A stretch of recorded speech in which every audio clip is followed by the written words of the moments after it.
Vamos con el tema de Israel, del Medio Oriente, de Hamás. Y nadie mejor que Gabriel Chocrón, quien ha venido desde Israel para estar con nosotros aquí, comunicador y portavoz de la Fuerza de Defensa de Israel en la Reserva. Gracias, Gabriel. Gracias. Es un honor tenerte esta noche. Gracias a ti, Oscar. Vamos a hablar de una noticia importantísima, además de lo que ha estado ocurriendo en las últimas horas, que vamos al desarrollo de esas informaciones en negociaciones que se están llevando a cabo. Pero el túnel que han encontrado, este túnel que van a ver en pantalla, está en Han Yunis, en Gaza. Es un túnel profundo con un complejo sistema de escaleras, según la Fuerza de Defensa de Israel. Estos túneles contenían celdas para rehenes, algo más siniestro que descubrimientos anteriores. El calor y la humedad en los túneles son sofocantes, reportan periodistas que tuvieron acceso a los mismos. Y la falta de oxígeno hace difícil incluso caminar. Se entra a los túneles por un agujero, había sido abierto en una de las casas, revelando una antesala a un eje del túnel. Tiene una profundidad de entre 45 y 60 pies. La red de túneles contiene, según la Fuerza de Defensa de Israel, algo más siniestro de lo que habían encontrado en el pasado. Un conjunto de celdas donde se mantenían rehenes. Los túneles estaban equipados con cables para electricidad y datos después de avanzar por ellos. Se encuentra una amplia sala que se creía utilizada para retener mujeres y niños como rehenes, con evidencias como un dibujo infantil.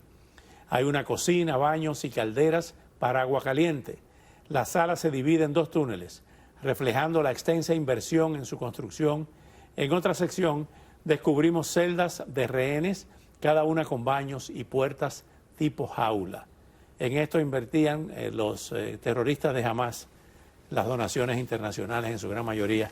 Cuéntanos, Gabriel, ¿les sorprendió esos túneles? Hay muchas preguntas todavía sin respuesta, y es cómo es posible que los israelíes no se dieron cuenta de esas construcciones durante años. Yo creo, Oscar, que Israel estaba claro de lo que estaba pasando dentro de la Franja de Gaza. De hecho, durante todos los conflictos anteriores con el Hamás en Gaza, en el 2008, en el 2012, en el 2014, en el 2021, una y otra vez Israel advirtió que esto es lo que estaba pasando dentro de Gaza, y lamentablemente se hicieron ceses al fuego prematuros, donde Israel tuvo que parar sus operativos militares contra el Hamás en Gaza antes de lograr el objetivo de desmantelar la infraestructura terrorista. Pero Israel advirtió a la comunidad internacional que gran parte de la ayuda que estaba entrando a Gaza, que debía ser para el desarrollo de la Franja de Gaza, para construir un mejor futuro para los palestinos en Gaza, estaba siendo invertido en túneles como estos. Lo que sí sorprende es la enorme magnitud, que realmente sorprende incluso a la Fuerza de Defensa de Israel. Este túnel nada más que vimos, aparte una pequeña parte del video, es un túnel con 20 metros de profundidad, 830 metros de largo, un solo túnel. Estamos hablando de una red de túneles que ya descubrimos que tiene algo así como unas 350 millas dentro de Gaza, entre 350 y 450. Para ponerlo en proporción para los que están viendo ahora, es como si hiciéramos el camino ida y vuelta de Orlando desde Miami. Esa es la red de túneles de la Hamás bajo Gaza. Pero, Gabriel, la pregunta que la hago yo y que simplemente soy el vehículo, el vínculo de los oyentes por la mañana, principalmente cuando nos llaman por teléfono.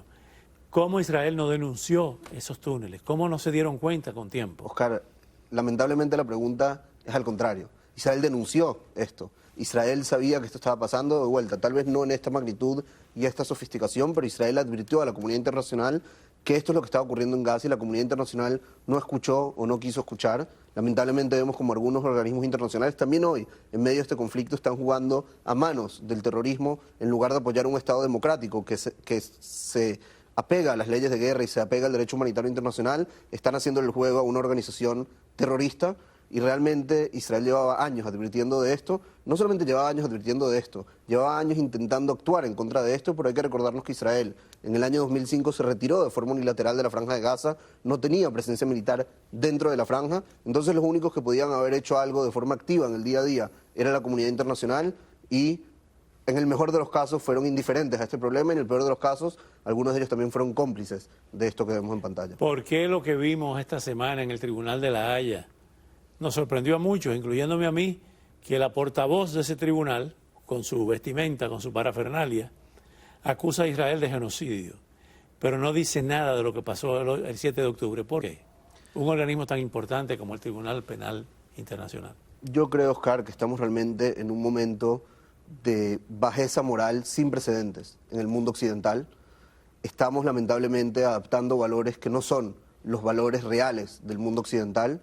Estamos viendo como un país como Sudáfrica está sirviendo en la práctica como brazo legal de una organización terrorista. El Hamas no puede, digamos, demandar a Israel frente a la Corte Internacional de Justicia y está utilizando a un país como Sudáfrica para realizar esta demanda. Y lo peor es que los organismos internacionales se prestan para el juego. El término genocidio que fue acuñado tras la masacre del Holocausto, una masacre que fue hecha contra el pueblo judío, ahora está siendo utilizada como un arma en contra de este mismo pueblo judío, con acusaciones sin fundamento, sin ninguna base fáctica, y más bien quienes de forma abierta tienen en su carta fundacional la intención de cometer un genocidio contra Israel y contra el pueblo judío es el Hamas, y en lugar de estar ellos sentados en el banquillo de acusados, ponen en el banquillo de acusados a un Estado democrático que está defendiendo a su población.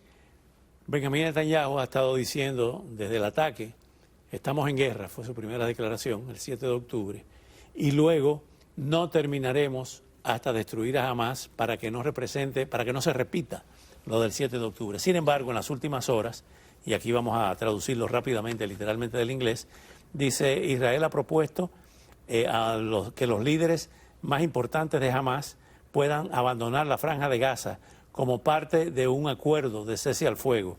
Los dos oficiales familiares con estas discusiones internacionales le han revelado a la cadena CNN. ¿A qué se debe el cambio entonces? Yo creo, Oscar, no puedo referirme a la negociación exactamente porque como portavoz no puedo hacer referencia, pero te puedo decir en líneas generales que Israel al comenzar esta guerra estableció 3 objetivos.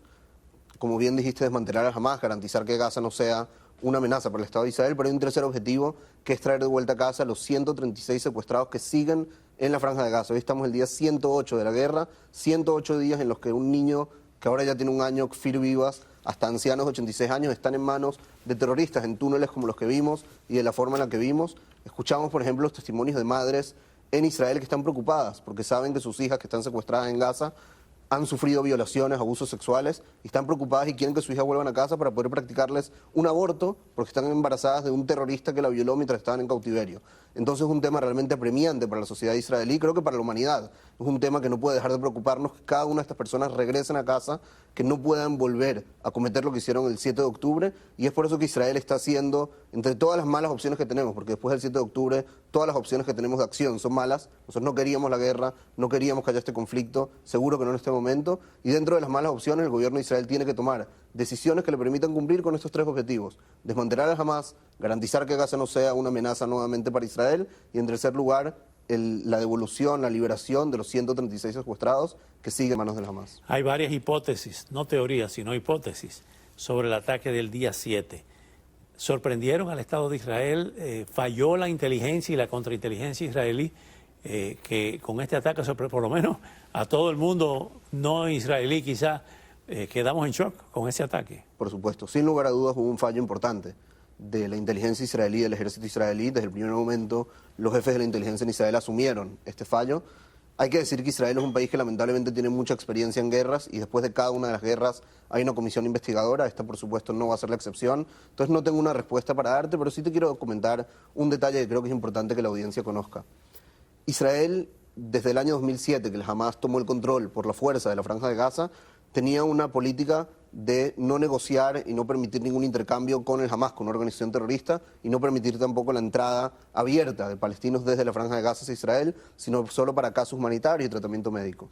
En el año 2022 Israel decide permitir la entrada de 18.500 palestinos de Gaza a Israel, entendiendo con nuestra mentalidad occidental, al fin y al cabo, que si traíamos prosperidad económica a la Franja de Gaza, si traíamos estabilidad, millones de shekels entraban al mes a la Franja de Gaza, íbamos a alejar el conflicto. Y realmente ese era el assessment, esa era la consideración del aparato de inteligencia israelí, que al estar mejorando la situación económica en Gaza, estábamos alejando el conflicto con el Hamas. Y justamente en el momento que había más sesiones de Israel, más apertura para recibir a estos trabajadores, para tomar medidas para desarrollar Gaza, es cuando llega este ataque. Es decir, nos sorprenden porque nosotros pensamos una mentalidad occidental, de valores, pragmática, de progreso, y enfrente tenemos una organización terrorista que lo que quiere es muerte. Vamos a seguir con nuestro invitado estelar, Gabriel Chocrón, pero antes, una pregunta que la vamos a dejar colgada. Esto fue para interrumpir, para descarrilar los acuerdos de Abraham, me lo contesta cuando regresemos.